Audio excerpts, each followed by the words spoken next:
o la debilidad que tiene el párpado del paciente para poder diagnosticar si el paciente tiene o no, por ejemplo, dermatochalasis, blefarochalasis, si el margen o el reflejo marginal se está perdiendo y ya sea paciente candidato para cirugía de levantamiento de párpado, si mi paciente tiene una debilidad en el tercer par, que acuérdense que el motor ocular común además también tiene injerencia sobre el músculo elevador del párpado, etc.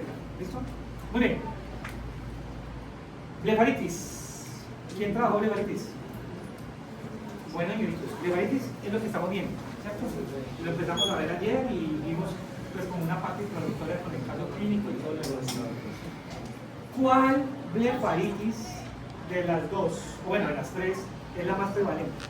¿Cuál es la que más se presenta? ¿Por qué?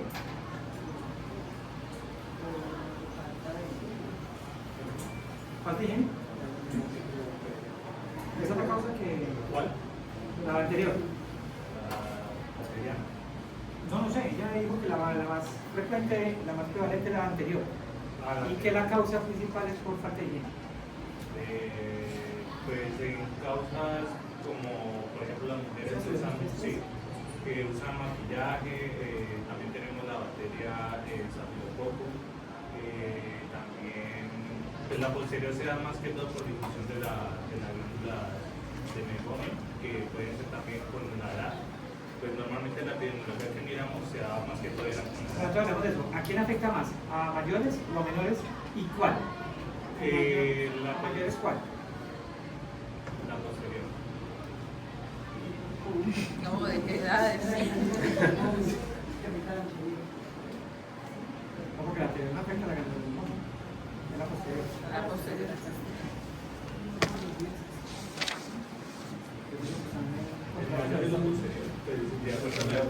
Bueno, ya dijo que la anterior. Levantale a ver qué le tenemos que... No, y la anterior también pues, se da. Ah, eso es las dos.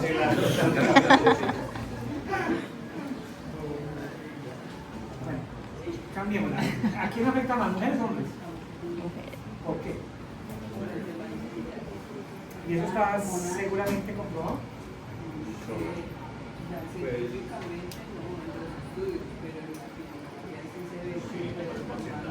¿Dónde lo encontramos ustedes en epidemiología? ¿Cuál es la referencia? Tenemos de Estados Unidos, España y en Colombia. Artículos. Bueno.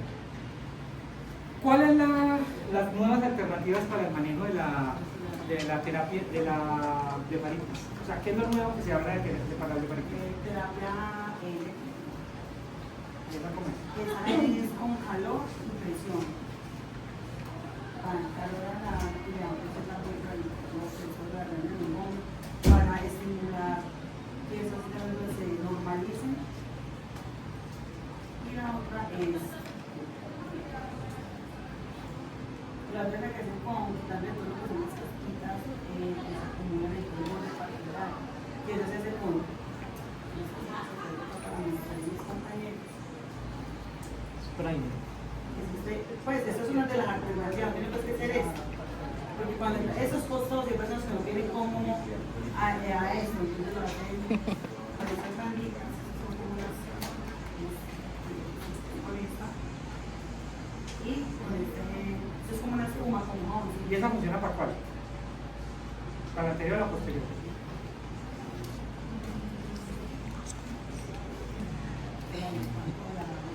Claro, es También con esas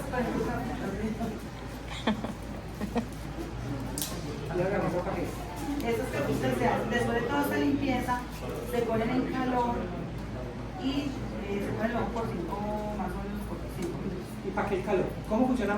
Desde el punto de vista del tratamiento de la fisiopatología pues de la blefaritis tanto anterior como posterior, pues básicamente sabemos el proceso que hay.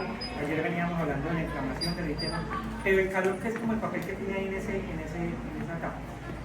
Ayuda en los taponamientos de las glándulas de micomio a que se Diluye. aunque digamos que la parte de la grasa que digamos está taponando pues ayude a diluir para poder que optimice el flujo funcionamiento de la glándula. También pues, los cambios de temperatura también ayudan pues, en la parte de las bacterias. Pero digamos que es más por el lado de que el calor dilata, ¿cierto? Sí, El calor genera dilatación. Puede y salir más hace esa grasa. que los puntos o los orificios de las glándulas Se destapen. expresen más fácil y destapen más fácil. Y ya luego se mete en agua congelada y se pone para ya cerrar los orificios. También, ya la persona con esta misma. Ya también cuando la persona no tiene acceso a esto, porque eso es costoso, se hace con champiñón. Ojo, decir el champullion se llama Amarillo. sí, pero el champullion es una práctica, yo diría antigua, más, pues no tanto por lo vieja, yo diría que es más ortodoxa, más de la medicina tradicional que lo que realmente y como efectivo sea. Todos, absolutamente todos los nuevos protocolos en el manejo de blefaritis, yo incluso los tengo acá en la imagen, ahorita vamos a mirar que dentro del tratamiento se incluye en los protocolos el champullion. ¿Por qué específicamente ese? Porque tiene un pH neutro, ¿cierto? Entonces no genera la famosa irritación, pero realmente el uso crónico y sistémico de este champú puede generar cambios en el pH de la lágrima futuro y consistencia de la lágrima.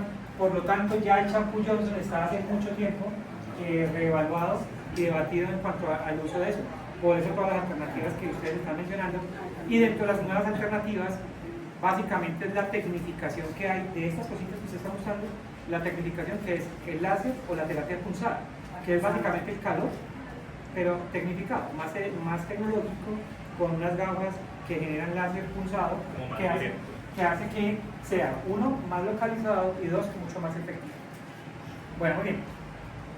Bueno, no también. Orzuelo. Señora. ¿Qué tan recomendables son los corticoides en la blefaritis? Pues ayer nomás hablamos un poquito de eso. Depende, ¿no?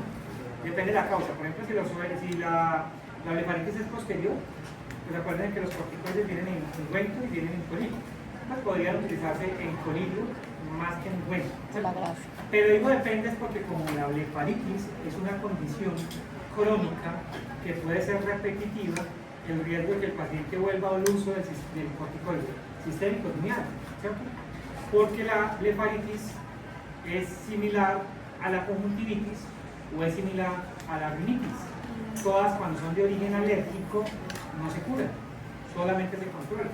Entonces el paciente hace el tratamiento y a la semana ya está súper y está contento y cree que ya quitó. Deja, suspende el tratamiento y a los 8 días, 15 días vuelve otra vez, ¿cierto? Entonces, ¿qué va a volver a hacer? Volver a aplicarse el medicamento. Entonces, de ahí hay que ser muy claros, por eso les decía ayer que incluso en los medicamentos, en la prescripción tenemos que colocar el tiempo de uso y recalcar si se debe suspender o no. Porque los pacientes, pues todos sabemos lo que pasa. Que desde que no, claro, que ahí sí tiene que ver un poco lo de la higiene que ustedes hablan al principio, que realmente es un papel ahí. Pero, por ejemplo, los pacientes con respecto a los medicamentos, sobre todo oculares, están como los que recomiendan para todo el que le mandaron a él. Entonces después a la mamá le dan, mire, este me sirvió muy bien, búsquelo al niño, a la niña, todos se comparten al frasco con la tapa amarilla. Uno. Dos, que no son muy dados a suspenderlo, ¿sí? Porque lo aplican como si fuera un lubricante, entonces hay que ser muy claros en eso.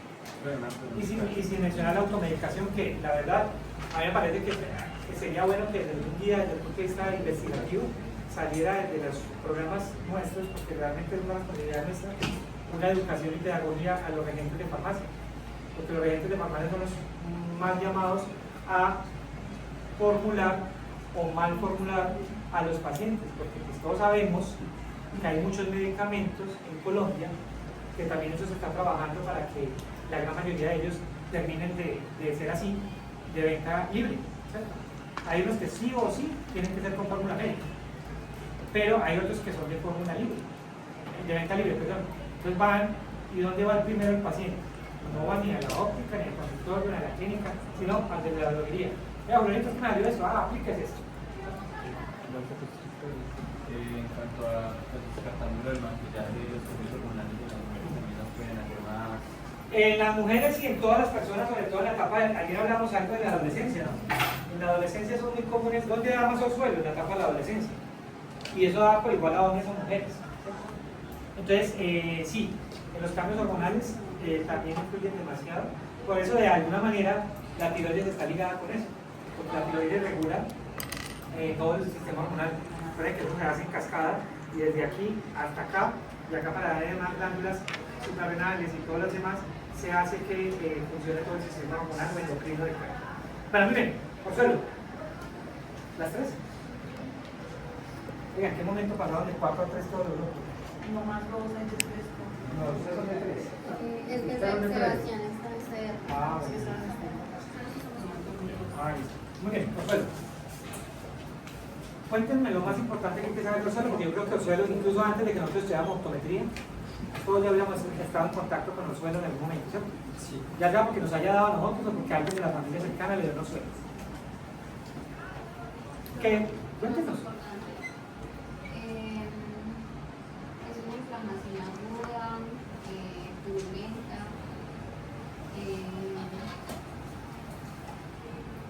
es la causa Staphylococcus aureus en su mayoría de los casos, aunque también está Staphylococcus epidermis, Streptococcus pyogenes y el alcaloides.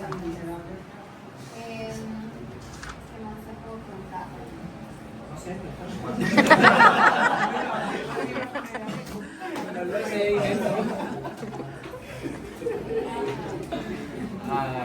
Que es más común en mujeres, también asociado al maquillaje, aunque pues le da a todos igualmente. También es muy común en personas mayores de 30 a 50 años porque el sebo se vuelve más viscoso, y en niños y adolescentes por el frote de los ojos con las manos sucias. ¿Cuál es la complicación más marcada que puede tener un suelo? Una celulitis orbital. Bueno, esa es una. No. Chalación.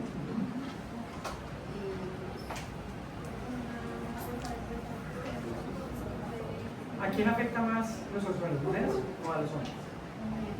¿Por qué? Por el maquillaje y el desmaquillante de oleoso, que generalmente usan. Y desde el punto de vista del tratamiento, ¿qué encuentran ustedes? ¿Qué es lo mejor para eso?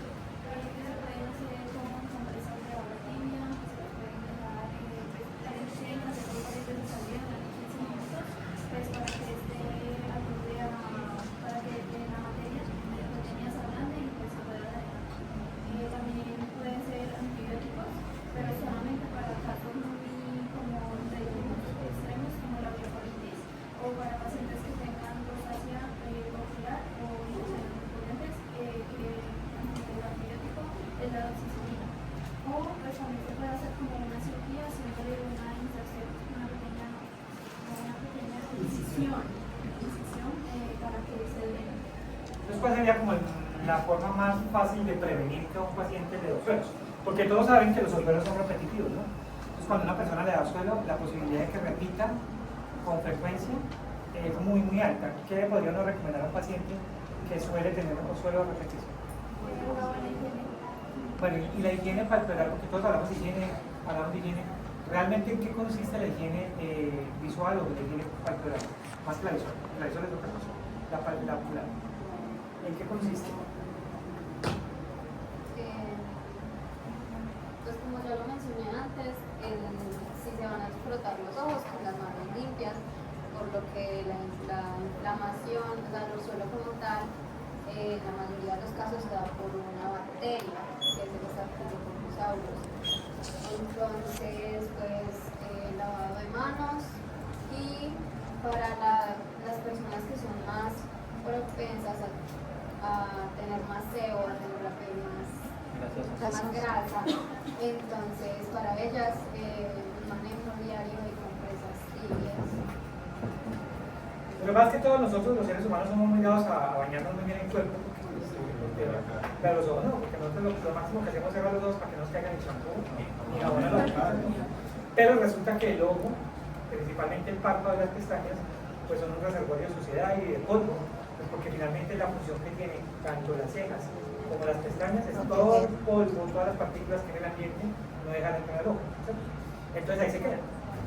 Entonces, lo ideal sería, obviamente, una limpieza en toda la superficie palpebral, párpados y pestañas. Creo que ayer mencionaba, hay un producto que no es porque se hace producto específico, pero el agua de rosas funciona muy bien, ¿cierto? Porque tiene un pH de lágrima. Pero además el calor local ayuda mucho para la limpieza. Y también es muy importante, que nos estamos metiendo en este campo, cuando uno le recomienda a los pacientes el tema de la limpieza, hacerles recomendaciones de que no haga el frote de eso sobre la córnea, ¿cierto? Porque ahí entraría otro problema grave, y es el tema del adelgazamiento corneal. Porque si una paciente, yo creo que yo les contaba en este pasado, bueno, no acercándome, si nosotros hicimos acá, por ejemplo, con la topografía, un estudio, yo les conté, creo que el segundo, ¿cierto? A los estudiantes desde primero hasta sexto. Les hacíamos la topografía en primero y, digamos, periódicamente les hacíamos, y por el sexto, ¿qué pasaba? Que el primero tenían las córneas casi esféricas, 44, verdecita la topografía, casi que de libro. Y cuando llegaban para el sexto, córneas adelgazadas, con curvaturas irregulares, etc. Pero mucho de eso que incluía, pues uno, lo del frote, las alergias, pero dos, lo más curioso era que en la gran mayoría de las niñas, o sea, las mujeres, era donde encontrábamos adelgazamientos corneales en la parte superior, ¿cierto? En la parte superior. Y resulta que eso coincidía con ¿qué? Con el desmaquillaje. Porque cuando se quitan el maquillaje, hacen un frote excesivo, ¿cierto? Y ese frote excesivo, pues, un día probablemente no pase nada, 2 días, pero todos los días, todo el tiempo, haciendo ese frote, va convirtiendo una condición sistémica que a la final termina con un adelgazamiento corneal. Se marcaba el patrón todo en la parte superior, rojo la topografía, que en los colores, ustedes saben que la topografía es rojo, indica curvaturas pronunciadas que generalmente están asociados a adelgazamiento de la superficie. Entonces, ahí es muy importante eso. Entonces, que se froten a parte de abajo mirando hacia arriba, la parte de arriba mirando hacia abajo, para que el frote se haga sobre la esclera de la Profe, este tipo de jabones faciales comerciales son para este tipo de asepsia o no? Sí, pero lo que yo les decía, incluso hay productos dermatológicos que están dermatológicamente testeados, pero son a base de grasa, ¿cierto? Por ejemplo, las cremas de maquillante son cremosas. Esa crema es que grasa, ¿cierto? Entonces, por eso es mejor, es que es más, incluso el solo agua para limpiar sería lo ideal. Pero ahí estamos en cuenta, ¿cierto? Que el maquillaje, la gran mayoría es a prueba de agua, ¿cierto? Ahora, al menos que haya la práctica de maquillarse al menos diario. Pero es que hay personas que cuando uno va a ver la pared en la microscopía ve capas y capas y capas de maquillaje, porque al día siguiente, a lo sumo que hacen es cuando se bañan, se soban así, se limpian y vuelven y se maquillan. ¿Sí? Y hagan la prueba ustedes. Háganse un desmaquillaje, mírense en lámpara de vibra y aún ahí van a ver la línea marcada del maquillaje, porque no desaparece 100%. Señor.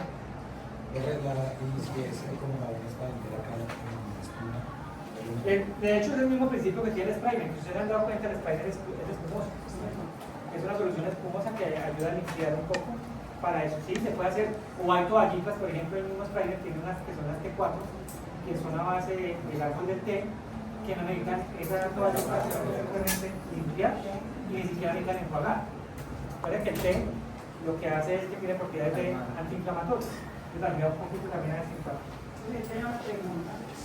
¿Cuál recomendación? Porque muchas personas que les gusta que uno suele. Bueno, y eso creo que también lo habíamos mencionado. Habíamos mencionado el tema de no estripar ni espichar los orzuelos, porque eso es terrible. Es terrible. ¿Por qué? Por lo mismo. Porque se va o hacia adentro, ¿sí? Por tanto de provocar las celulitis. Ahora, yo creo que todos han escuchado casi que de la medicina tradicional o de la vieja guardia que decían, colóquese una cuchara caliente cuando no nos suelta, o un huevo recién puesto. ¿Por qué? Porque realmente lo que están buscando es que el calor. Ni la cuchara caliente es mágica, ni el huevo caliente recién puesto es mágico. Lo que es mágico es que el calor. Entonces lo que mejor funciona para un anzuelo es terapia de calor. Lo que más puedan hacerse de calor todo el tiempo va a ayudar mucho. Créanme que un paciente si es juicioso del día varias veces, cada día va a notar que ese suelo va a ser menos. Va a ser menos notorio, menos marcado y puede evitar el riesgo de que se convierta. Bueno, hacer líquidos en muchas gracias. Bueno, rápidamente, Chalacio, ¿quién tiene? Listo, cuéntenos. Ya habían dicho y habíamos mencionado que una posibilidad como consecuencia de los suelos que sea el chalacio, pero es la única forma para que un paciente le dé chalacio que haya tenido unos suelos. Bueno, entonces ya nos van a contar. De entrada, primero, ¿cuál es la diferencia entre un chalacio y un suelo? Un orzuelo es una patología infecciosa, esta causa mucho dolor, enrojecimiento y un chalacio puede dar un motivo porque el orzuelo no termina de drenar y por una buenamiento de los ganglios de virus. Pero si ustedes lo pintan así, básicamente es muy similar el uno al otro. Hay una característica, démosle primero, ¿usted está también con ellas? Sí. El suelo lo que va a hacer es un dolor, en cambio el chalacio no duele. Aparte que va a ser pus en el suelo, el chalacio no. El suelo es un dolor localizado, ¿no? En cambio el chalacio va a aumentar poco a poco, pero no es doloroso. Desde el punto de vista clínico, desde la clínica, si usted se sienta a ver un paciente y quiere identificar si es uno solo un chalacio, ¿cuáles son las diferencias? Ya vimos que desde los síntomas, el paciente dice que duele o no. Desde los signos, si sale o no secreción. La infección. También se va a ver si se evidencia el párpado en la conjuntiva nasal, se van a ver unas cicatrizaciones ocultas y el chalacio es interno. Si es externo, va a mirar hacia la piel del párpado. ¿No? Por la infección, profesor, porque por ejemplo el del usuario es por una bacteria, no por el estafilococcus.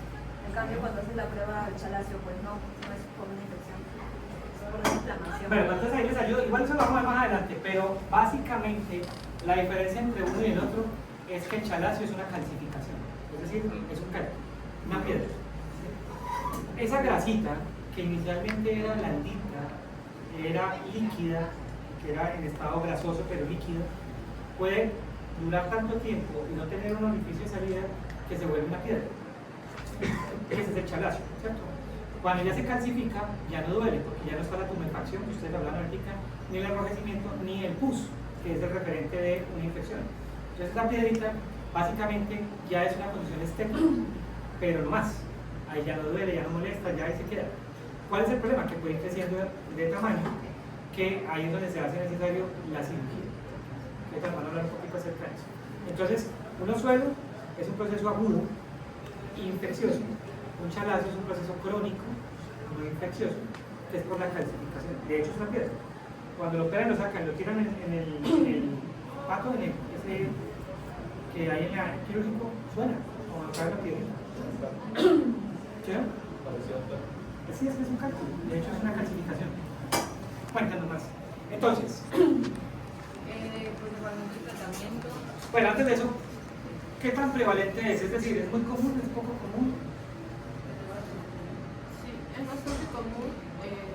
Se da más entre los 30 y 50 años. También se da en niños por la poca higiene que tienen. Y también hay información que indica que en el tiempo de COVID se ha dado más por el uso de las mascarillas, porque estas tienden a rozar un poco más con los ojos y estimulan el taponamiento, más el sudor, toda la acumulación, taponan lo que son las glándulas. Pues también hay muchas patologías que desencadenan un chalacio, como lo de la blepharosis crónica, la rosácea. También hay condiciones sistémicas que son la dislipidemia, que da el colesterol y triglicéridos altos.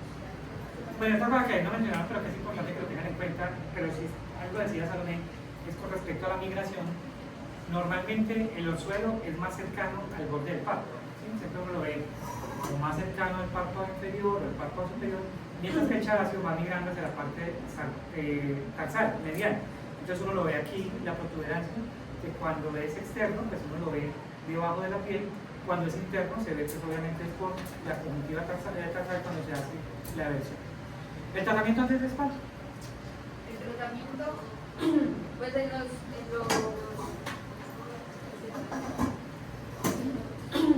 Artículos. bueno, en los Artículos. En los archivos que encontramos y eso, pues me dieron varias etapas. O sea, hay como 3 etapas para el tratamiento. Un tratamiento inicial, intermedio y un cambio. Pero siento yo que el inicial es todo para cuando está el suelo. Porque en el inicial se recomienda compresas de agua tibia, masajes y tener una buena higiene como un jabón de operación. Ya en el segundo, pues en la segunda etapa se recomiendan corticoides, que ese sí puede servir un poco más para el tema de la inflamación. Y ya la última sería una cirugía con una incisión y vetada. Quiere decir que hacen una incisión en la capícula palpebral, sacan pues el contenido y sacan el nódulo, y es muy recomendable cuando es muy grande, hacer una biopsia para descartar temas de tumores. Realmente la cirugía no es sencilla, se hace la versión, se hace un corte chiquito y con una copita, parecía la copa de helado cuando sacan los helados en las heladerías, y se saca así, exacto, y se hace una muy chiquita. El calor, la verdad, el calor ahí cuando hablaba de las compresas, básicamente funciona más en la tapa de los suelos, porque el chalacio no cede con el calor local, porque ya es una piel. Ya cuando yo lo veo que ya está como suelo, que ya no está el párpado enrojecido, que el párpado está normal, solamente se ve la protuberancia ahí, es más fácil que crezca a que vaya desapareciendo si yo le pongo mucho calor. Señor. ¿La incisión es tan pequeña que tiene que hacer una zona o...? No, si esto es toca sutura, ya hace una sutura. No, eso se lo hacen con el mismo material que se hace para cuando se sutura la córnea. Biodegradables, sí, eso no, porque normalmente uno le sale cualquier cosita ahí de ver qué sale. Pero es que eso ocurre en la etapa de los suelos, que los suelos puede ser que contenga factor externo e interno. Externo, cuando el orificio de salida, la boquita esa del volcán, se ve. El interno es cuando no. ¿En cuánto tiempo se convierte en chalazo? Pues digamos que la información que hay es que un suelo puede migrar a ser un chalacio después de básicamente de 72 horas a una semana. De 72 horas a semana y media, más o menos. ¿Por qué? Porque todos los procesos infecciosos básicamente duran entre 7, máximo 15 días. Porque son infecciosos. Entonces, un suelo, incluso si yo no lo tolero, yo no lo toco y yo no hago nada, solito puede ir drenando, ¿cierto? Porque esa infección cede solita. Pero ya si pasa la etapa infecciosa y ese contenido grasoso se acumula tanto que no puedo salir por ningún lado, esa grasa se vuelve una piedra y ahí puede migrar a ser un chalazo. Creo que es una probabilidad muy grande de que suceda eso, o es un caso de tablas. Digamos que es una posibilidad, pero no siempre todas las personas que tienen los suelos desarrollan chalazo. Y ojo, no siempre un chalazo se da cuando ha habido el suelo, porque a un paciente le puede dar un chalazo en un momento dado sin haber pasado por la etapa de los suelos, porque simplemente se calcificó ese contenido ahí y ya. ¿Sí? Entonces, tampoco es bueno que quede en el imaginario de que para que a una persona le dé chalazo es porque tuvo que haber tenido suelo. No. ¿Listo? Muy bien. Igual todo eso lo vamos a ver más adelante cuando lleguemos al punto. Y ya nos dimos la tarea, ya terminamos con los que nos faltan. Tosis. Sí. Bueno, tosis palpebral. ¿Qué es una tosis? Profe, la palabra tosis se aplica no solamente al párpado, sino que tosis es un término que refiere a caídas de algún tejido o órgano. Ya cuando lo complementamos con blefarotosis o tosis palpebral, estamos hablando de que se están perdiendo los párpados. Puede ser unilateral o bilateral. Y las causas, pues, increíblemente son muchísimas. O sea, la tosis realmente nos pasó a nosotros que escogimos tosis porque pensamos que era sencillo. Sí, que tosis era una y ya, pero resulta que tosis es un tema primero un poco subestudiado. No hay muchos datos epidemiológicos, por ejemplo, en la región Latinoamérica. No hay cifras muy precisas. Encontramos estudios que relacionan Israel, Estados Unidos, México, Chile, Inglaterra. En general, las cifras coinciden más o menos en 7.9 a 7.9 de cada 100.000 habitantes. Realmente pues, no es muy común. Lo que más nos preocuparía a nosotros en este ámbito, hay un tipo de tosis que es congénita. Entonces, si hablamos de congénita, estamos hablando de una posible ambliopía, aunque en realidad la tosis en general no es muy ambliopizante, pero sería como lo que más nos preocuparía. Bueno, pero ahorita que está hablando de la congénita, yo creo que ya da pie para que hablemos de cómo se clasifica entonces la tosis. Sí, la tosis la podemos tener congénita, puede ser adquirida y puede ser un proceso también relacionado con enfermedades autoinmunes. También hay un síndrome que es el síndrome de la blefarofimosis, que básicamente es una malformación de la parte superior del óseo. No tiene implicaciones de pronto en desarrollo de inteligencia cognitivo, pero sí nos afectaría principalmente la autoestima del paciente y pues nos genera cosas. Hablando más de la clasificación, sí, podemos ser por mal funcionamiento del músculo, puede haber tosis.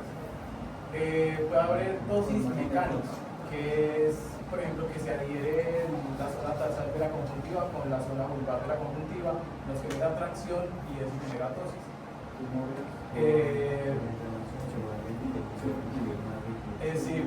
Hay una enfermedad también que es genética, que es la distrofia miotónica.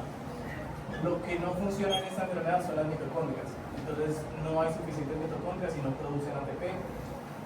Como respuesta, las células generan más mitocondrias y se acumulan y el músculo tiene un cambio en su estructura, lo que lo vuelve más pesado y menos funcional, genera tosis. ¿Qué otra cosa? Cuando hay las malas inervaciones neurológicas, por inervaciones del tercer par, por... Ahí nos entran los diferentes síndromes que ustedes seguramente van a escuchar o escucharme en tercero, cuando nos hablan del síndrome de Duane, el síndrome de Mobius, que cuando un paciente intentaba mirar hacia un lado, por la reducción o la aducción, el párpado caía en vez de levantarse. Viviana, Daniel decía que es muy rara el tema de la tosis. ¿Estás de acuerdo con eso? Pues el término raro, pues no sé si llamarlo así, ya que realmente son demasiadas las causas, o sea, es como demasiadas las patologías que pueden causar la tosis. Por ejemplo, estoy ahorita mencionando pues el tema de los síndromes. De hecho, una de las cosas pues como el tratamiento también está pues como que tratar las enfermedades de base, ya que realmente muchas patologías generan la tosis. Entonces yo diría que rara, pues yo no lo clasificaría así en todo, sino más bien como un síntoma pues bastante común en cierto. Bueno, él decía chica y usted decía que existen dos causas, ¿cierto? O bueno, además dos causas, dos orígenes, unas desde la clasificación, una es congénita y la otra adquirida. ¿Cuál es más común? ¿Por qué? Porque, como digo, normalmente son las personas mayores, pero también pueden haber disfunciones en los músculos, pueden haber muchas causas neurológicas, entonces pues la congénita los traumáticas también, y las congénitas pues obviamente ya sabemos que se heredan. Entonces las más comunes son las adquiridas. También lo que ustedes decían ahorita, por ejemplo, no es que sea como muy rara o muy poco común, sino que las personas ya están acostumbradas a verse diariamente, entonces de pronto si el párpado empieza a caer un poco, pues verdaderamente no lo van a notar y no le van a prestar una atención a eso. Eso está mucho en los signos pues, de evaluación que nosotros tenemos, pues hay signos desde reflejo corneal hasta el párpado superior, de párpado superior a párpado inferior. Hay con vasoconstrictores, que es la feniletrina, que ese ayuda a que el músculo de Müller se active. Entonces también podemos descartar la dosis con estos signos de evaluación. Pero también leímos que pues para unos tratamientos aparte de los quirúrgicos, es como tratar la enfermedad sistémica de base cuando es un efecto secundario, por así decirlo, la misma enfermedad sistémica, que es con inmunosupresores, como en la mastenia grave, que pues el cuerpo genera anticuerpos que, aparte de hacer pues, su trabajo normal, atacan también receptores de retinina. Entonces, aplicando estos medicamentos, pues vamos a mejorar un poco, pero pues no curar de por sí la dosis. También en los datos epidemiológicos vemos que afecta más a los ancianos por tema de la edad, porque pues cuando vamos siendo mayores, pues los músculos se van debilitando y también vamos perdiendo como que esa elasticidad y el colágeno. Y la tonicidad. La tonicidad. No tiene que ver con la tonicidad del músculo. Recuerden que todos los músculos del cuerpo tienen una tonicidad que le genera una rigidez, ¿cierto? El músculo, bueno, el párpado generalmente está rodeado de muchos músculos, ¿cierto? El elevador del párpado, pero también el orbicular, que son los encargados pues, del mismo funcionamiento de los movimientos oculares. Esa tonicidad con la edad se pierde, aparte de que en la piel, pues ahí sí está todo el tema del colágeno. Entonces son dos cosas que juegan en contra, que hace que la piel del parochalasis o el párpado del dermatochalasis terminen en tosis y pueden afectar al paciente, lo cual hace que a esa hora que llega la pregunta que sea muy común. En los pacientes adultos mayores es muy común que se presenten esas condiciones. También se ve en algunas personas como por intentar ver más, generan esto que se llama